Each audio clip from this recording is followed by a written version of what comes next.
వేదాంతద్వయతత్వజ్ఞం మంత్రమంత్రార్థదం గురుం శ్రీమన్నారాయణాచార్య రామానుజయతిం భజే.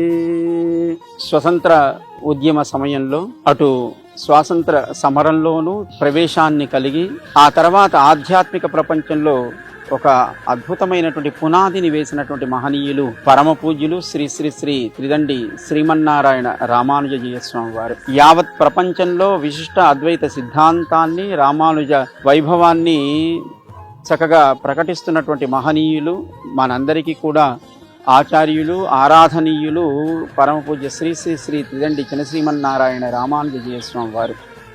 వారి గురువు గారు శ్రీ శ్రీ శ్రీ త్రిదండి శ్రీమన్నారాయణ రామానుజీయ స్వామి వారు.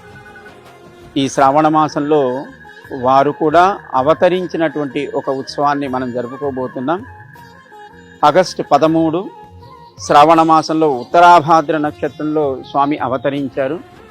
ఆనాడు మన దివ్య సాకేతంలో సువర్ణమూర్తిగా ఉన్నటువంటి పెదజీయ స్వామి వారి యొక్క అభిషేక మహోత్సవాన్ని, చక్కగా వారి శ్రీపాద అర్చనని మనం అందరం కలిసి జరుపుకుందాం. ఎందుకంటే మన గురువైనటువంటి, మన ఆచార్యులైనటువంటి చిన్నజీయ స్వామి వారిని మనకి అనుగ్రహించినటువంటి మహనీయులు పెదజీయ స్వామి వారు.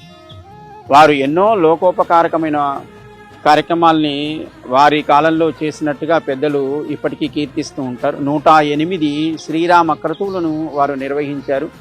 యావత్ భారతమంతా 9 సంవత్సరాలు అవిచ్ఛిన్నంగా. అలాగే 108 సాధ్యాయ జ్ఞానయజ్ఞాలను నిర్వహించారు. అలాంటి మహనీయులు కేవలం ఏదో క్షేత్రాల్లోనూ లేదా ఏదో అనుకూలమైనటువంటి స్థానాల్లోనే కాకుండా కారాగారాలు అంటే జైళ్లలో కూడా, అక్కడ ఉండేటువంటి ఖైదీల్లో కూడా చక్కటి పరివర్తన ఏర్పడాలి, రామ అనుగ్రహం వారికి కూడా ఏర్పడాలి అని రామక్రతులు కొన్ని జైళ్లలో కూడా వారు నిర్వహించినటువంటి మహోపకారకులు.